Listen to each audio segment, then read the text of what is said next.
दोस्तों, अमेरिका दुनिया की सबसे बड़ी इकोनॉमी जिसको अपने ऊपर बहुत ज्यादा घमंड था, आज वहां पर गवर्नमेंट का शटडाउन हो चुका है। लेकिन ये गवर्नमेंट शटडाउन होता क्या है, और अमेरिका जो इतनी बड़ी इकोनॉमी है जिसमें अगर थोड़ी सी भी प्रॉब्लम आए तो पूरे ग्लोबल मार्केट्स में प्रॉब्लम आ जाती है, तो उसका इंपैक्ट ग्लोबली और हमारे मार्केट के ऊपर क्या पड़ेगा, आज हम इसके बारे में डिटेल में डिस्कस करने जा रहे हैं। वीडियो बहुत ही ज्यादा इंपॉर्टेंट है। अगर आप स्टॉक मार्केट या इकोनॉमी में इंटरेस्टेड हैं तो इस वीडियो को पूरा ध्यान से जरूर देखिएगा।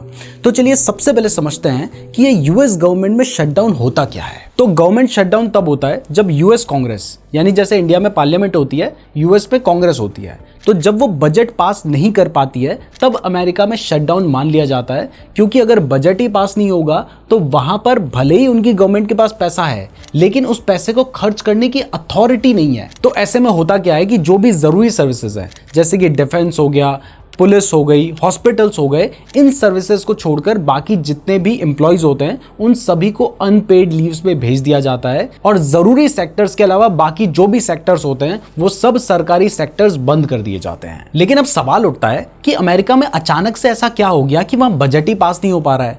तो इसके पीछे रीजन है कि देखो, अमेरिका में बाय पार्टी सिस्टम चलता है, यानी एक होती है रूलिंग पार्टी, दूसरी होती है अपोजिशन पार्टी।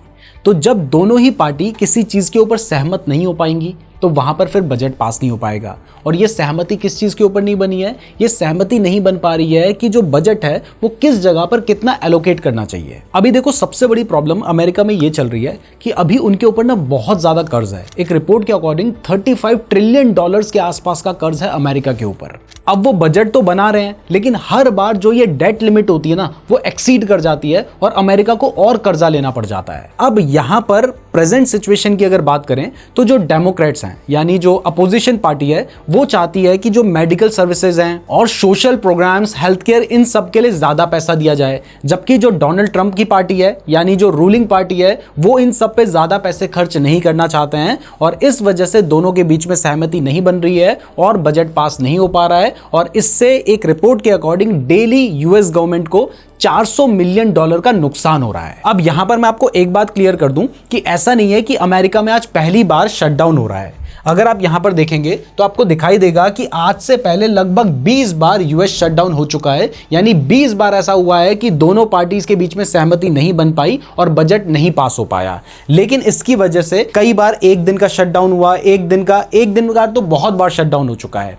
बट 2018 में जब डोनाल्ड ट्रंप प्रेसिडेंट थे, उस टाइम पर एक बार 23 दिन तक ये शटडाउन चला था। और आज भी अगर हम देखें तो 1 अक्टूबर को शटडाउन हुआ था, आज 2 अक्टूबर, 3 अक्टूबर हो चुकी है जब मैं इस वीडियो को रिकॉर्ड कर रहा हूं। तो 3 दिन अभी फिलहाल हो चुके हैं और अभी भी अमेरिका में शटडाउन चल रहा है। और इससे पहले भी डोनाल्ड ट्रंप के केस में ही 23 दिन तक ये शटडाउन चला था। उससे पहले 1995 में 21 दिन तक चला था। एक बार 2013 में बराक ओबामा के टाइम पर भी 16 दिन का शटडाउन चला था। तो जनरली ये जो शटडाउन होते हैं ये 2-4 दिन में खत्म हो जाते हैं, बट कई बार बहुत लंबे भी चल सकते हैं। और आपको डोनाल्ड ट्रंप की आदत तो पता ही है, तो इस बार हो सकता है कि ये और लंबा एक्सटेंड हो जाए। यानी ऐसा नहीं है कि आज पहली बार अमेरिका में गवर्नमेंट का शटडाउन हुआ है, ऐसा बहुत बार हो चुका है। बट इसके अलावा भी और काफी बड़ी प्रॉब्लम्स अमेरिका के साथ चल रही हैं, जिसमें सबसे पहला है अमेरिका का क्रेडिट बबल। देखो, अमेरिका अपनी इकोनॉमी को ग्रो करने के लिए हमेशा से लोन लेता हुआ आया है, लेकिन आज के टाइम पर वो जो लोन है वो बहुत बड़ा हो चुका है। $35 ट्रिलियन का लोन हो चुका है। और ये जो लोन है ये ऐसा नहीं है कि किसी बैंक से लिया है, ये बेसिकली बॉन्ड्स को बेचकर लिया जाता है। और इन बॉन्ड्स को अलग अलग देश की गवर्नमेंट खरीदती है,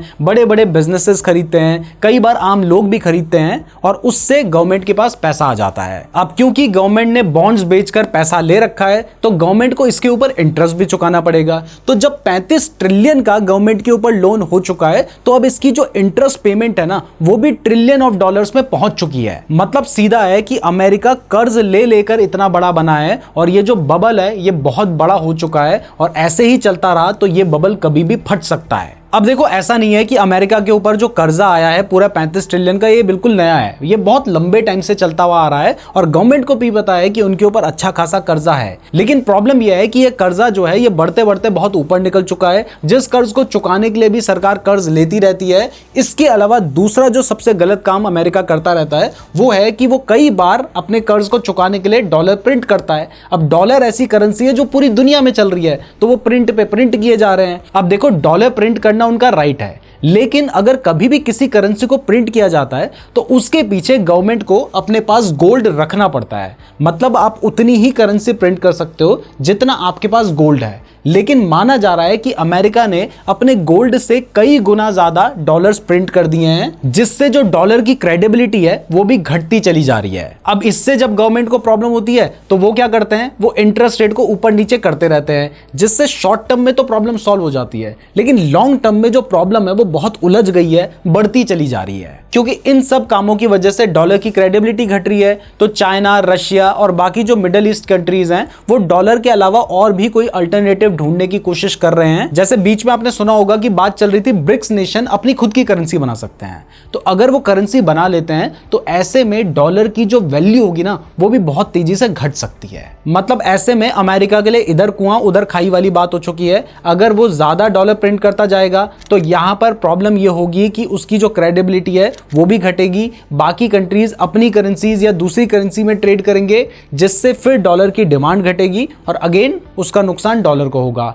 दूसरा ऑप्शन निकल के आता है लोन लेना, तो लोन इतना ले लिया है कि उसका इंटरेस्ट चुकाना भारी पड़ रहा है। तो ये जो सिचुएशन है इसको एक्सपर्ट्स डेथ ट्रैप बोलते हैं, मतलब अमेरिका अपने ही जाल में फंस चुका है। अब इस प्रॉब्लम को सॉल्व करने के लिए बात चल रही है कि अमेरिका अपना जो डेट है उसको क्रिप्टो करेंसी से रिप्लेस करने के बारे में सोच रहा है। अभी तक जो यूएस का पूरा फाइनेंशियल सिस्टम है वो ट्रेजरी बॉन्ड्स और डॉलर के ऊपर डिपेंडेंट है, लेकिन माना जा रहा है कि अमेरिका इस डेट को क्रिप्टो करेंसी से रिप्लेस कर सकता है, जिसके लिए अमेरिका में central bank of digital currency यानी सीबीडीसी बनाने की बात चल रही है। अब देखो ये बात मैंने जितनी आसानी से कह दी उतना आसान नहीं है। मतलब डायरेक्टली डेट को गवर्नमेंट जो है वो क्रिप्टो करेंसी से रिप्लेस तो नहीं कर सकती है, लेकिन इनडायरेक्टली यूएस का जो फेडरल रिजर्व है वो सीबीडीसी यानी central bank of digital currency के थ्रू हो सकता है कि यूएसडीटी जैसे ही कोई क्रिप्टो करेंसी निकाल ले और फिर अपना जो कर्ज है उसको रीस्ट्रक्चर करके एक नई फॉर्म ऑफ लिक्विडिटी क्रिएट कर ले। देखो अमेरिका है, कुछ भी कर सकता है, तो ये एक सॉल्यूशन तो है, लेकिन इससे एक नई प्रॉब्लम क्रिएट हो सकती है जो कि है डॉलर की क्रेडिबिलिटी और ज्यादा घटना। और अगर ऐसा होता है तो इससे जो डिजिटल एसेट्स हैं जैसे कि बिटकॉइन और गोल्ड, इनकी डिमांड बहुत तेजी से बढ़ सकती है। तो अमेरिका में गवर्नमेंट शटडाउन का रीजन एंड प्रॉब्लम तो आपको समझ आ गया है, लेकिन इसका स्टॉक मार्केट, क्रिप्टो मार्केट के ऊपर क्या इंपैक्ट पड़ेगा, अब इसके बारे में बात करें। देखिए इसमें मैं आपको एक चीज क्लियर कर देता हूं कि ये जो अमेरिका में गवर्नमेंट का शटडाउन हुआ है ये कोई बहुत ज्यादा सीरियस चीज नहीं है। हमने आपको बताया कि आज से पहले भी 20 बार ऐसा हो चुका है, तो इसका बहुत ज्यादा इंपैक्ट उनके स्टॉक मार्केट पे, क्रिप्टो मार्केट में या हमारे मार्केट के ऊपर पड़ने के चांसेस बहुत कम है।